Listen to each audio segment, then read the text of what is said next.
Pengennya kayak gini ya, saya pengen buat laporan itu ketika saya sudah yakin bahwa saya akan menang. Jadi saya nggak mau buat LP itu cuma asal LP doang. Jadi asal ngelaporin doang. Dia kan buat LP, ya saya nggak tahu. Kesalahan saya pun saya nggak tahu apa kesalahan saya. Jadi kayak buat LP apa aja, saya nggak ngerti ya. Tapi kalau saya buat LP, saya harus pastikan dulu bahwa memang benar.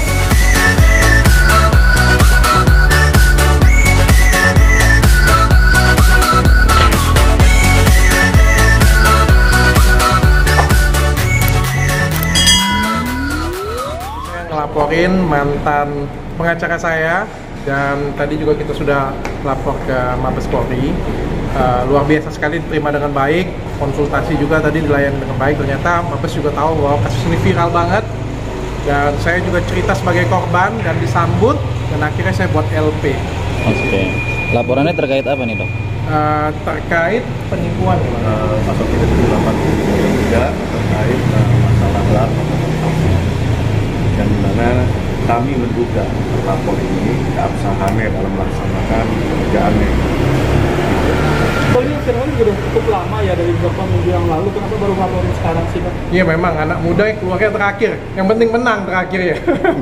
Bukti-bukti yang dibawa apa nih, Dok? Saya pengennya kayak gini ya. Saya pengen buat laporan itu ketika saya sudah yakin bahwa saya akan menang. Jadi saya nggak mau buat LP itu cuma asal LP doang. Jadi asal ngelaporin doang. Dia kan buat LP, ya saya nggak tahu. Kesalahan saya pun saya nggak tahu apa kesalahan saya. Jadi kayak buat LP apa aja, saya nggak ngerti ya. Tapi kalau saya buat LP, saya harus pastikan dulu bahwa memang benar nih. Dan memenuhi segala unsur-unsur yang ada. Betul. Jadi kayak kemarin kan sudah Irjen Ricky Sitohang sudah keluar, sudah memberikan statement. Pak Muldoko juga sudah memberikan statement. Dikti sudah memberikan statement, berarti semuanya sudah clear dan jelas sekali, makanya kita buat LP. Ini tiga jelas penipuan berupa apa nih yang dirasakan oleh dari Dan menuntut jumlah nominal mungkin. Penipuannya apa? Penipuannya tipu daya ya, Bang ya. Jadi begini, tekan dikit Bang. Klien saya ini merasa selama ini menggunakan jasa seorang pengacara ini, apakah benar dia seorang pengacara, kan begitu. Yang makanya kita keabsahannya ini kita lihat dulu, pada pelaporan ini kita laporin biar diperiksa terlebih dahulu laporan ini. Jadi itu ya. Betul. Dan Dikti menyatakan bahwa ijazahnya bodong. Beliau menangkis bahwa beliau ada ijazah. Udah, nggak usah ribut-ribut, biar kantor polisi aja yang ngecekin ya. Oke, untuk kerugiannya sendiri berapa tuh, Dok? Wah, kalau saya juga sudah ngelaporin gugatan ke material, jadi ini bukan ini, saya tunjukin dengan kalian saja.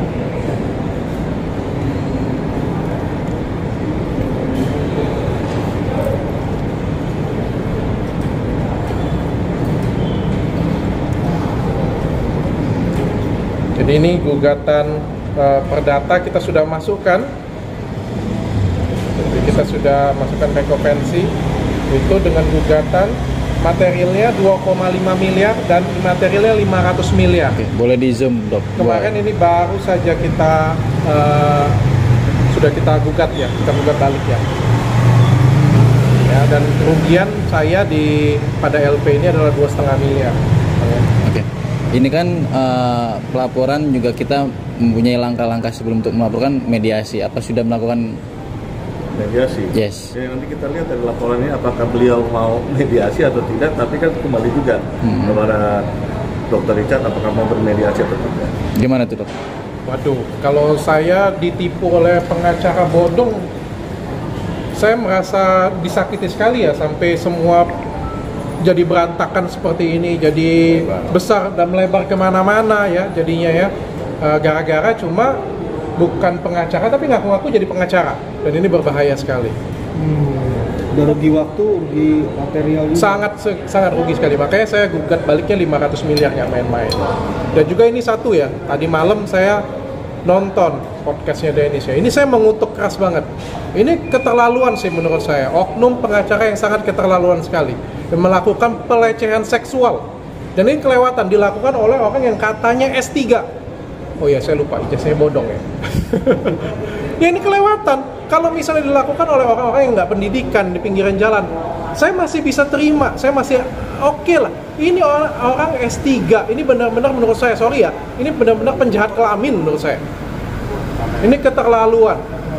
memperlakukan seorang wanita aspri hari pertama seperti itu. Ini benar-benar murni pelecehan seksual, penjahat kelamin ini. Saya mengutuk keras sekali. Dok, kemarin kan dokter orang tersebut respon juga dok, menggunakan keabsahan dari gelar-gelarnya sendiri. Nanti kalau misalnya dokter digugat balik, gimana dok? Siap. Kan kita dapat data dari Dikti ya bang ya? Iya. Jadi mari kita lihat nanti ke depannya apa yang mau dilakukan, kan sama-sama memiliki bukti. Makanya kita lihat nanti ke depannya seperti apa. Pasal 378 sendiri tuntutannya seperti apa sih? Ya kan kalau tuntutan kurungannya kan tapi mari kita lihat nih bahwa selama ini dokter sebagai klien nih, apakah benar dia sebagai klien dari seorang pengacara dan melaksanakan itu yang klien saya rasakan.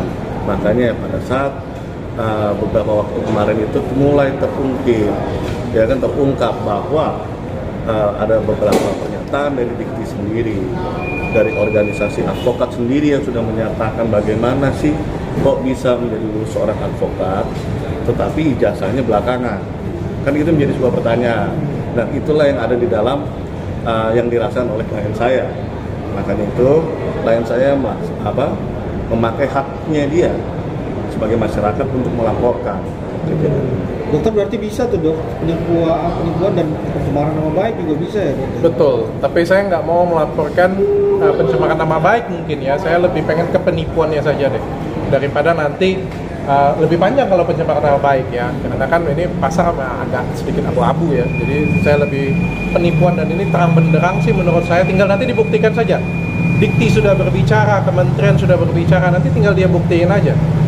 Lucu juga kalau ada yang lebih tinggi daripada Dikti kan. Dok, ini kan pesannya keluarga, teman-teman, sahabat kan merasa. Saya ngerasa malu sih sebenarnya. Saya ngerasa malu itu karena salah pilih pengacara ya. Saya nggak nyangka yang saya pilih pengacaranya pengacara bodong. Dan ini teman-teman klinik kecantikan lain, klien-klien yang lain juga sudah pada cabut kuasa semua dan sudah tahu.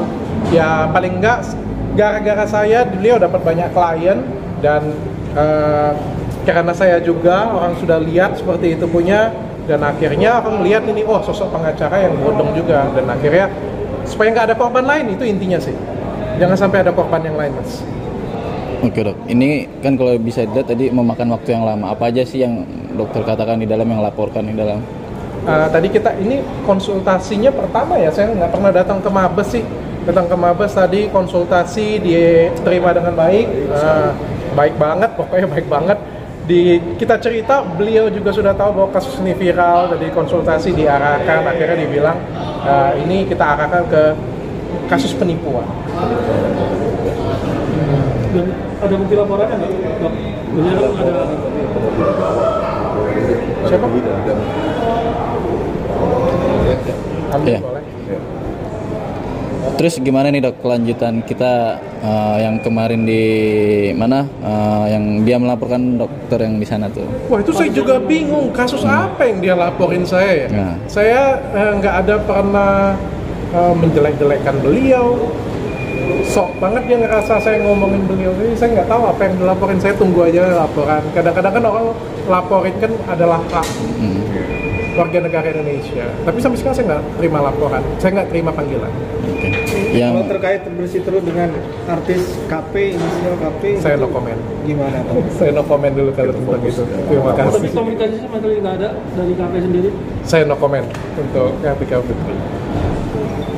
Kita kan lagi hamil tapi tetap pengen. Saya no comment. Dia merasa bahwa tidak ada keadilan, sudah bertahun-tahun nih, udah setahun lebih, tapi Mohon masih tidak maaf. berjalan gitu katanya dok. Untuk ini saya akan ngomong mungkin setelah masalahnya nanti selesai atau seperti apa yang ada kegiatan lebih lanjut ya, saya nggak no comment. Tapi kasus masih berjalan Pak? No comment juga, saya nggak tahu. Saya tunggu panggilan aja, saya ikut hukum yang berlaku ya bang ya. Berarti dalam arti dokter juga kooperatif ya dok? Kooperatif loh. Saya paling kooperatif. Siapapun yang panggil saya pasti datang. Kelanjutan dari penanganan sebelumnya dok, seperti apa sih dok yang Nggak tahu saya no comment. Saya tunggu Kita fokus panggilan. ke pokok perkara ini aja. Iya. selanjutnya? Agendanya apa? Ya. Iya, nanti Iya. kita dulu kok. Apa yang Oke. Kita sambil aja nih dok. Agenda selanjutnya setelah melakukan laporan? laporan. Eh, habis laporan ya kita tunggulah sebagai warga Indonesia yang baik, ya kita tunggu proses hukumnya bagaimana. Tapi yang jelas sidang perdata kan juga sudah berlanjut. Kita sudah adukan gugatan balik, dan gugatan balik kita menurut saya juga cukup kuat. Masyarakat Indonesia aja bisa nilai, apalagi hakim ya menurut saya. Oke dok, sebagai penegasan aja nih dok, tadi bukti-bukti apa aja nih dok yang dibawa?